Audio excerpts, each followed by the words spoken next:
ಹೊಸ ಆದೇಶವನ್ನು ಸನ್ಮಾನ್ಯ ಯಾವ ರಾಜಕಾರಣಿಗಳಿಂದ ಕುಮ್ಮಕ್ಕು ಕೊಟ್ಟು ಮಾಡಿಸ್ಕೊಂಡು ಬಂದಿದ್ದಾರೋ ನಮಗೆ ಗೊತ್ತಿಲ್ಲ. ಅದರಂತೆ ಅಧಿಕಾರಿಗಳೆಲ್ಲ ಹೆದರಿಸಿ ಬೆದರಿಸಿ ನಮ್ಮ ಬೇಲೂರು ದೇವಾಲಯದ ಏನು ಹಳೆಯ ಸಂಪ್ರದಾಯವನ್ನು ಬದಿಗೊತ್ತಿ ಆ ಜಾಗಕ್ಕೆ ಟೆಂಡರ್ ಅನ್ನು ಆದೇಶ ಮಾಡಿಕೊಳ್ಳಲು ಆದೇಶಿಸಿದ್ರು.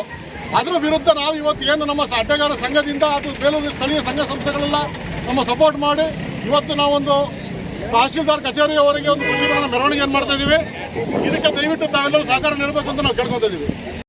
ರೋಡಲ್ಲಿ ನೀವು ಎತ್ತಿಸಬೇಕು, 14 ಅಂಗಡಿ ನೀವು ಇಳಿಸಬೇಕು ಅಂತ ಹೇಳ್ಬಿಟ್ಟು ಹೊಳೆ ಬೀದಿಲಿ ಮತ್ತೆ ಅಡಿಕರ್ ಸರ್ಕಲ್ ಅಲ್ಲಿ ಇರೋಂಥ ಒಂದು ಬಡವ್ರನ್ನೆಲ್ಲ ಕರ್ಕೊಂಡೋಗಿ ನಾವು ನಿಮ್ಮ ಮುಂದೆ ನಿಲ್ಸಿದ್ರೆ ನೀವು ಆ ವಿಚಾರಕ್ಕೆ ಬರ್ಕೂಡ್ದು ಅಂತೆ ಅಲ್ಲಿನ ಜನರನ್ನ ಎತ್ತಿಸಿ ನೀವು ಅಲ್ಲಿರೋರಿಗೆ ಪಾರ್ಕಿಂಗ್ ವ್ಯವಸ್ಥೆ ಮಾಡ್ಕೊಡಕ್ಕೆ ಹೋಗ್ತಾ ಇದ್ದೀರಾ. ದಿನ ತಾವು ಚೀಫ್ ಆಫೀಸರಿಗೆ ಫೋನ್ ಮಾಡ್ತೀರಾ, ದಿನ HIಗೆ ಫೋನ್ ಮಾಡ್ತೀರಾ.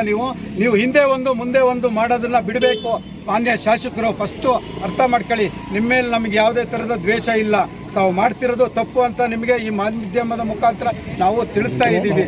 ಆದರೆ ಈ ಬೇಲೂರು ಇತಿಹಾಸವುಳ್ಳ ಅಡ್ಡೆಗಾರರ ಸಂಘದ ವತಿಯಿಂದ ಅವ್ರು ಏನು ಮಾಡಬೇಕು ಅಂತ ಇದ್ದಾರೆ ಅದು ಚೆನ್ನಕೇಶವ ಸ್ವಾಮಿಗೆ ಅದು ದಕ್ಕಿದಂಥದ್ದು ಸೇವೆ ಅದು ಮಾಡ್ಕೊಂಡು ಬಂತಿರೋದು. ಅದನ್ನು ತಾವು ಮಾಡೋಕ್ಕೆ ಅವಕಾಶ ಮಾಡಿಕೊಡ್ಬೇಕು. ತಾವು ಮಾಡೋಕ್ಕೇನಾದರೂ ಅವಕಾಶ ಮಾಡಲಿಲ್ಲ ಅಂದರೆ ನಾವು ಬೇಲೂರಲ್ಲಿ ಒಂದು 5,000 ಜನ ಸೇರಿ ತಮ್ಮ ವಿರುದ್ಧ ನಾವು ಪ್ರೊಟೆಸ್ಟ್ ಮಾಡ್ತೀವಿ ಅಂತ ಈ ಒಂದು ಸಂದರ್ಭದಲ್ಲಿ ಹೇಳ್ತೀನಿ. ಅದೇ ರೀತಿ ಒಂದು ನಿಮಿಷ, ಅದೇ ರೀತಿ ಈ ಒಂದು 10-15 ದಿನದಲ್ಲಿ ಮಾನ್ಯ ನಮ್ಮ ನಾಯಕರು ಆದಂಥ ಶಿವರಾಮಣ್ಣವರು ಲೆಟರ್ನ ಮಾಡಿಸ್ಕೊಂಡು ಬಂದಿದ್ದಾರೆ. ಆದರೆ ಇಒ ಅವರಾಗಲಿ ಮಾನ್ಯ ಶಾಸಕರಾಗಲಿ DC ಅವರಾಗಲಿ ಆ ಪತ್ರನ ಕೊಟ್ಟಿರುವುದಿಲ್ಲ.